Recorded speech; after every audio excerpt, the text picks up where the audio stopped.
Hi, I'm Chris Flavelle. I'm Amalia Johnson. And this is Your World in 5, where we bring you a day's worth of international news in just 5 minutes.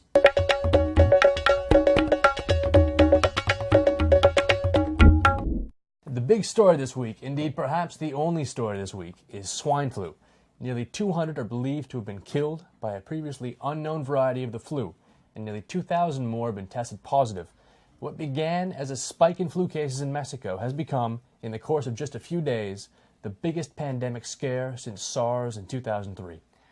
We start today with the situation in Mexico. Experts believe the disease originated in Veracruz state, where a 4-year-old boy was the first known person to become ill with the disease on April 2nd. The boy survived, but the disease soon spread. Last Friday, the Mexican government reacted by banning public events in the capital. On Saturday, the Mexican president, Felipe Calderón, declared a state of emergency, giving the government the power to quarantine suspected carriers of the disease.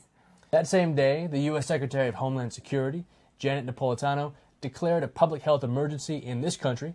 In the meantime, a high school in Queens, New York, became the American ground zero for the disease, when more than 166 students were treated for the disease.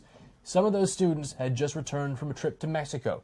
28 of those students have tested positive for swine flu, and another 17 are suspected of having it.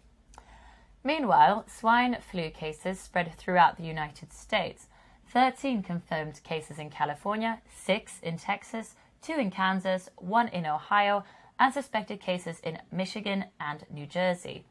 In Canada, cases have been confirmed in British Columbia, Alberta, and Nova Scotia. Those numbers were current as of Tuesday afternoon. By the time you see this broadcast, they will almost certainly have grown. This disease is not limited to North America. We go to Europe now, where there are currently several confirmed swine flu cases, specifically in Spain and the UK. In Scotland, a couple who recently returned from their honeymoon in Cancun apparently brought the swine flu home with them. A multitude of additional suspected cases are being examined in Sweden, France, and Switzerland. On Monday, the European Union's health commissioner stated that Europeans should avoid travel to North America unless it was absolutely essential. The statement provoked an inflamed response from US health authorities, who countered that a travel ban was too drastic, as none of the cases diagnosed in the US have actually been fatal. European officials later revised their statement regarding travel to North America, showing that public health issues remain highly sensitive and political internationally. The absence of confirmed cases in Asia has not stopped governments there from dramatically ramping up their precautions. Hong Kong, the epicenter of the SARS outbreak in 2003, has begun screening all arrivals at its airport for signs of the flu, and the Philippines is following suit. Indonesia announced on Monday that it was banning all pork products from North America, and that products imported before the ban would be destroyed. The move seems a little bit drastic, considering that links between pork consumption and the flu infection are tenuous at best.